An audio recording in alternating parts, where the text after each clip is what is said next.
একটা জিনিস খেয়াল করেছেন যে আমরা কখন ভালো থাকি আর কখন খারাপ থাকি? আমাদের সবার মধ্যে একটা কমন ব্যাপার কি জানেন? আমাদের সবার মধ্যে একটা কমন ব্যাপার হলো আমরা অন্যের সাথে তুলনা করি আর অভিযোগ দিই, যার জন্য অনেক সময় আমাদের মধ্যে হতাশা কাজ করে, আমরা মানসিক অশান্তিতে থাকি। এই যেমন আমরা তুলনা করলাম আমাদের উপরের কারোর সাথে যে আমাদের ঠিক দিয়ে অনেক এগিয়ে। আমি চিন্তা করলাম তার কত সুন্দর কেরিয়ার, কত সুন্দর জীবনযাপন, আমি তার সাথে তুলনা করলাম।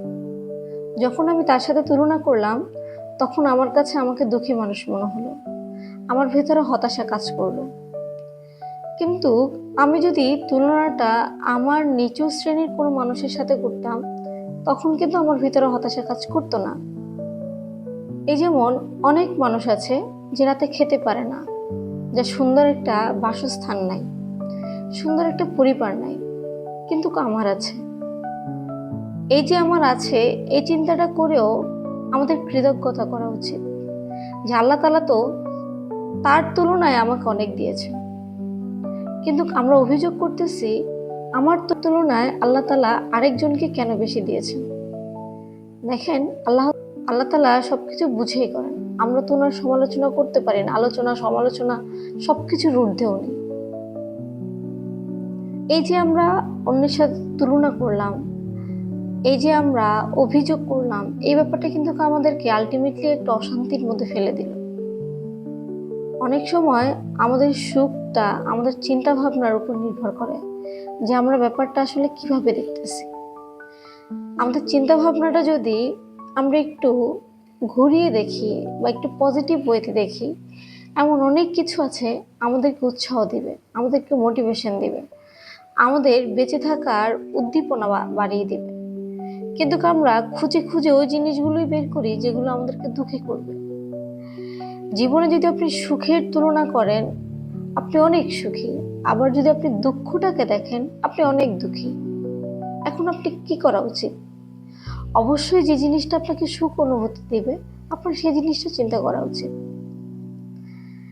আপনারা যদি কখনো সময় হয় কুমিল্লা শহরে বিকেলবেলা বের হয়েন, প্রত্যেকটা হসপিটালে যদি যান দেখবেন একটা সিট খালি নেই যে আপনি বসবেন।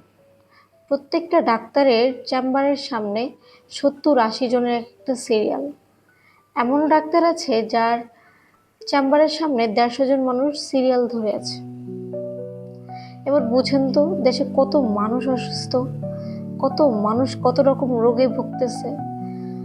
এমন অনেক মানুষ আছে যাদের অনেক টাকা আছে, কিন্তু আল্লাহ তাআলা তাদেরকে এমন এক বিরল রোগ দিল যার কোনো চিকিৎসা নাই।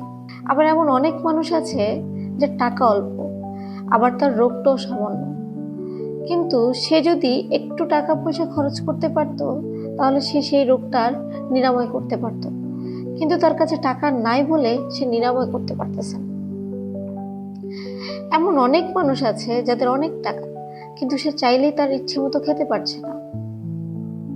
তাহলে আমি আপনি মানুষকে উপরে দেখে আমরা বিবেচনা করে ফেলি ওই মানুষটা বুঝি আমার থেকে অনেক খুশি, কিন্তু আমরা কখনো ওই মানুষটার কাছে গিয়ে দেখি না আসলে ওই মানুষটা কেমন আছে।